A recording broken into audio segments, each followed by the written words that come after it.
نہ وہ عشق میں رہی گرمیاں، نہ وہ حسن میں رہی شوخیاں، نہ وہ غزدمی میں تڑپ رہی، نہ وہ غم ہے زلف ایاز میں۔ میرا تو اب یہ حال ہے، پڑھے بغیر نیند ہی نہیں آتی تھی۔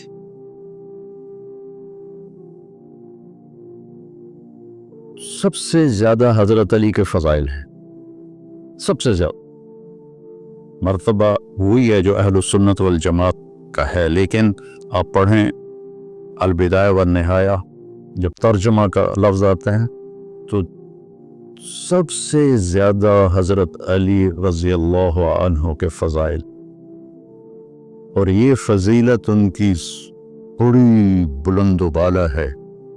ایسے ہاتھ پکڑ کے یہاں لگایا، یا علی اطرت ان یکون منزلک مقابل منزلی فی الجنہ۔ حضرت فاطمہ کی وجہ سے کتنا بڑا مقام ہے۔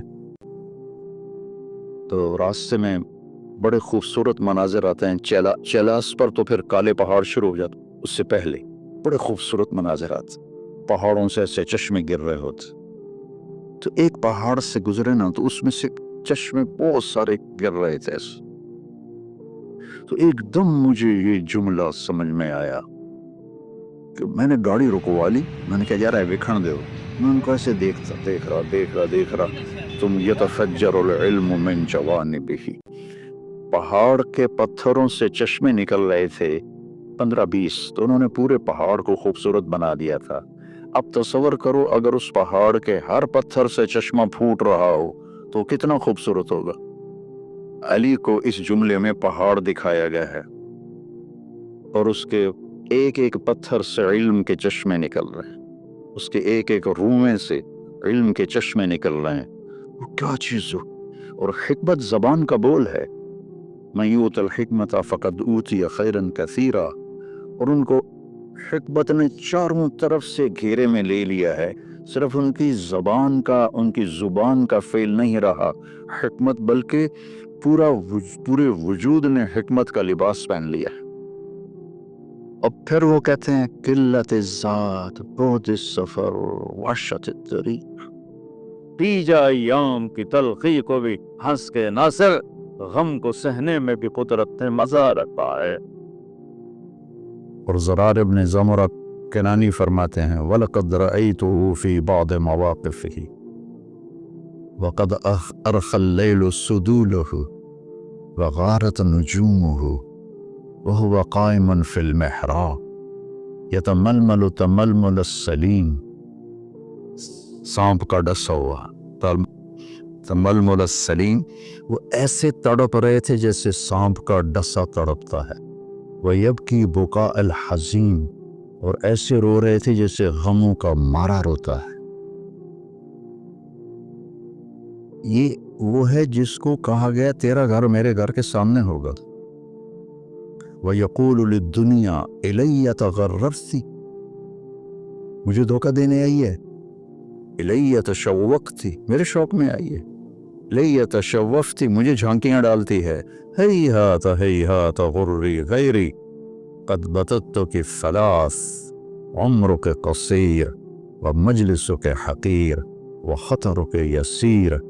یہ جملہ اگلا سنانا تھا، آہن آہ من قلت الذات وبعد السفر ووحشت الطریق، اللہ اکبر۔ کون شخص یہ کہہ رہا قلت الذات؟ نبی کے گھر کے سامنے گھر قلت الذات سے ہو سکتا؟ بعد السفر ووحشت الطریق، اللہ اکبر۔ اور علم ایسے تھا کہ یتفجر العلم من جوانبہ وتنطق الحکمت من نواحیہ۔ اس جملے کو یہ میں آپ کو آج سے کوئی 40 سال پہلے حیات الصحابہ پڑھی تھی، اور اس میں یہ علی کی رضی اللہ عنہ کی صفات کو میں نے یاد کیا تھا، تو آج آپ کی برکت سے وہ زبان پہ آ گئی ہیں۔ ان کے روئیں سے علم کے چشمے پھوٹتے تھے، اور حکمت نے ان کو گھیرے میں لیا ہوا تھا۔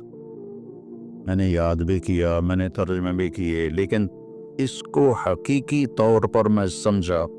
مسروق ابن اجدع فرماتے ہیں رحمہ اللہ کہ صحبت 70 نبی صحابیہ، کہ میں نے 70 صحابہ کی صحبت اٹھائی، سے مراد ہے کئی صحابہ۔ 70 کا لفظ عدد کے لیے نہیں ہوتا، کثرت کے لیے ہوتا ہے۔